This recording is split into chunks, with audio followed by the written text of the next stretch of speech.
For over a decade now, Elite Dangerous has been in a state where every single update has had to prove something, but that might no longer be the case. We're now in a time where a single change has happened that might alter everything about how the game is supported going forward. And that's because going into 2026, Frontier is a very different company. So Frontier just told investors two things at the same time.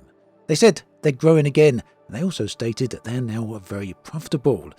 And that is very likely to change how Elite is going to get supported over the next couple of years. So I touched on this in a previous video, but I want to go in much deeper on this one because you really want to know all the details of exactly how this is unfolding. So the key twist in all of this is that Elite accounts for 6% of Frontier's revenue, and that might sound bad on the face of it until we step back and consider that this is the entire point, because it means that if Elite is not the thing keeping the lights on for Frontier, then Elite can be treated exactly like what it really is, a long-term franchise that gets nurtured and updated over time, rather than a project that has to constantly justify its existence, which is something it's been facing for many years at this point. It seems it might have finally stepped over the threshold into a bold new world for itself. So if you take one thing away from this video, it's that Frontier's strategy has now become what we could say is boringly structured. And that really is excellent news for Elite, really, all things considered. Because Frontier as a company are now explicitly stating that they've selected the right projects, that they're going to develop on them for 3-year production cycles, they're going to launch one major game per year and nurture the franchises they've already got after their launch, and will continue to do that. And that last word, nurture, is exactly what you should be listening out for here, because it basically is the opposite of rushing around and trying to get something new out of the door. And the point here is not to say that Elite is now huge again. That's not what all of this is saying. The point is that Frontier is measuring Elite like a franchise asset that just keeps on contributing towards the company over a long-term timeline. So I'm going to step back and give you all the details so you'll understand exactly why all of this is. And if you enjoy this type of content, please do consider subscribing, because it helps the channel. It also helps get this information out to everyone who will also hopefully find it interesting. So over the past few years, I've seen a lot of comments on my YouTube videos where Frontier tend to get a lot of flack because they're focusing on their CMS games, their management games, and they do focus on that, but not necessarily to the exclusion of Elite. And when you look at the figures, it makes sense why they are focusing on these games, because 90% of the company's revenue in half a year is coming from all of their management titles. So Jurassic World Evolution then is sitting there at 63%, and that is absolutely huge numbers for a company from one single franchise. Of course, this does have massive brand recognition. Everyone knows Jurassic World. It's recognized all across the entire planet, so that makes sense and no doubt helps Frontier here. We've then got Planet Zoo sitting at 15% of total revenue, Planet Coaster sitting at 11% of revenue, and Elite Dangerous itself sitting at 6% of revenue, with all the rest of their titles making up for 5%. And what this tells us is actually very significant, and it's pretty clear. Frontier is not relying on Elite as a company so they can survive month to month.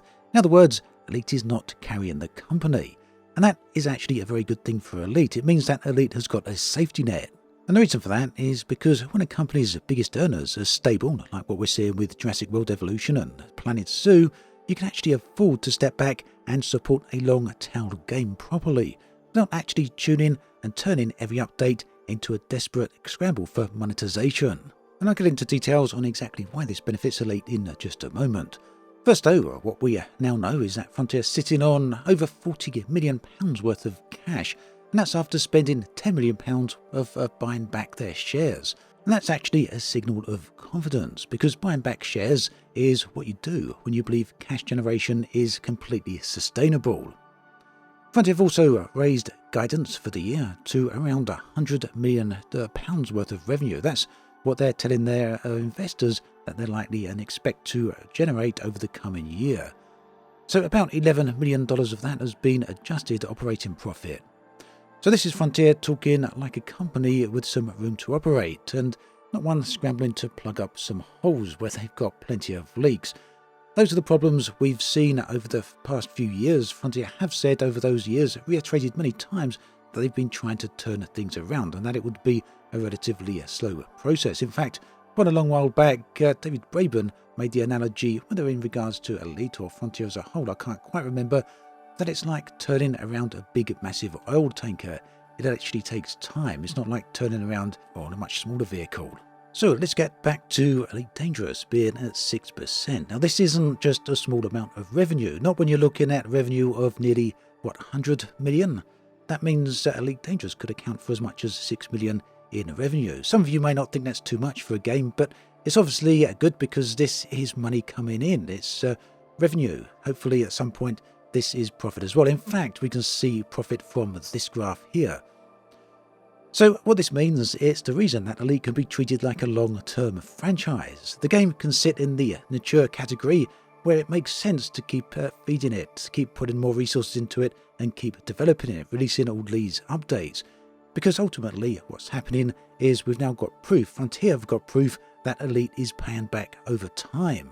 It means in short that Elite doesn't have to keep justifying its existence. I think that is perhaps something that it has struggled with over time. Speculation of course, as with everything in this video, but that Elite has been conspicuously absent from revenue reports in the past, these financial reports in the past. So seeing it here is pretty significant. And this is what it really means. Elite now lives in what would be a long tail world. It already has the expansion history, it's had multiple expansions, it already functions as a game and it can be supported in cycles. We know that it gets multiple updates per year. All of these content drops in, these system changes, the events that the game experiences, both player run and Frontier initiated, all add quality of life to the game. So that means if Frontier is building a company around a model that actually includes to nurture a game as a core pillar, rather than purely focusing on new game releases, well, Elite really ends up looking a lot like a franchise that simply sits in the right slot of the corporate machine. It means it's now positioned very well for Frontier to be willing and quite happy to commit to it long term.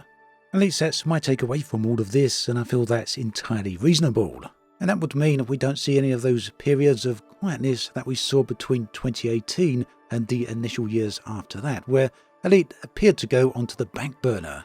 And to keep the focus purely on Frontier here, rather than just Elite Dangerous, we've also got Frontier's plans for the coming years. So they've already mentioned that for financial year 2027, there's going to be a Planet Zoo sequel. This is described as a sequel to their most successful individual game. Then also in financial year 27, they've got a Canadian team who are also developing a game that's unannounced at the moment, untitled, that's scheduled for release. And then there's another unannounced game. This one is another management sim coming in financial year 2028. Ultimately then, what's pretty clear here is that Frontier did want to return their focus to content management games, content management sims, and that is exactly what they've done. It's a step away from their scattershot approach they've had over years before, where they were looking at third-party publishing and trying to get into entirely different brands and franchises, and now they've returned to form, as so it would seem. So I'm not here saying that Frontier Developments are the best company in the world and that everything they do is great. I'm not fanboying here at all. You know me well enough if you've watched this channel long enough that I'm quite willing to point out the flaws with the game and the company as well. So what I am actually saying here is that it appears Frontier have successfully turned things around, that it's heading in what appears to be the right direction, and that Frontier is now really putting the player relationship as a part of the entire game here, as the entire goal for the company. And if you take nothing else away from this video, just take away the fact that Elite no longer appears to have to justify its existence. Because simply by virtue of being profitable and profitable over long term, this is a game that's well over a decade old at this point and it's still generating money. Well, that means it's already justified its own existence. All of that, of course, from a business perspective, which means that hopefully it should continue to get all these nice updates we've been seeing over recent times. So let me know what you think about all of this in the comments section below. Do you feel that Frontier should keep the Elite updates slow and steady and build out systems and long-term game support, or would you want them to come out swinging and build something much bigger, riskier, such as another Elite Dangerous expansion?